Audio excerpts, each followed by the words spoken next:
Live to our reporter Hasina Gori on the scene. A very good evening to you, Hasina. Yesterday the traffic was rather chaotic after that bridge collapse. Just tell us now, since they've cleared the roadway, what has that done for the traffic flow?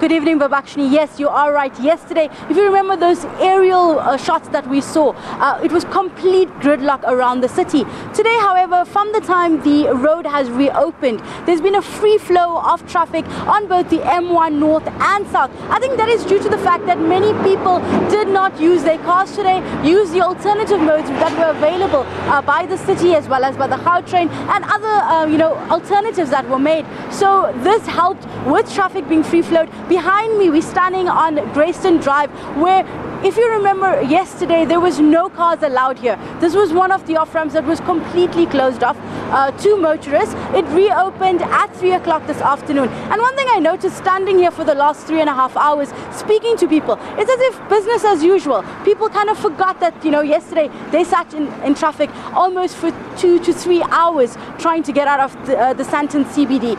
Today, pedestrians, however, those that do use the walking path on the bridge right now, while they're waiting for the pedestrian bridge to be built, are a little skeptical. Some are fearful that this bridge might also fall. They're scared that the one that's being built will not be stable enough. So there has been some kind of skepticism from some of those pedestrians who do cross over from Alexandra to Sandton daily. Hasina, just talk to me about the investigation and where authorities are at in terms of the investigation. We've been hearing reports of things like heavy wind causing the bridge to perhaps collapse, and then also there's been talk about a cement truck having hit the bridge before it fell. Have you heard anything regarding those?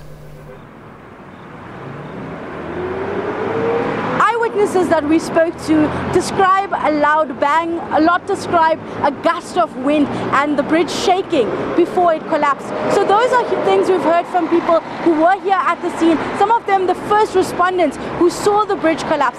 The cement truck is something that we did not hear. What we heard was that the cement truck was also trapped under the bridge after it collapsed. But speaking to the city of Johannesburg as well as the construction company Murray & Roberts, they've said they're still trying to wait for the investigations to be completed before they make any kind of assertion as to what really occurred. So there's a lot of speculation, but there's no concrete evidence and findings from authorities yet.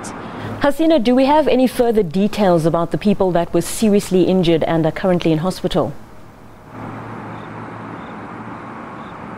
From what we understand, all those who are in hospital, it's the last 3, they're still critical. A lot of them sustained head and back injuries. There was one particularly, we know earlier in the day, who was really, really critical. He was one of the drivers and he sustained injuries to his head and back.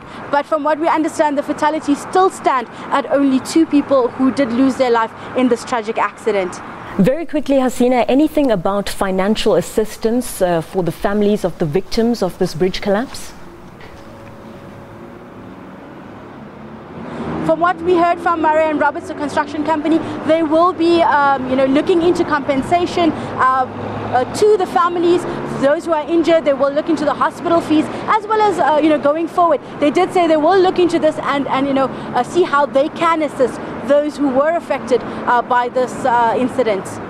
That was our reporter Hasina Gori coming to us live from the N1 at that scene where that bridge collapsed near Grayston Drive. Yes.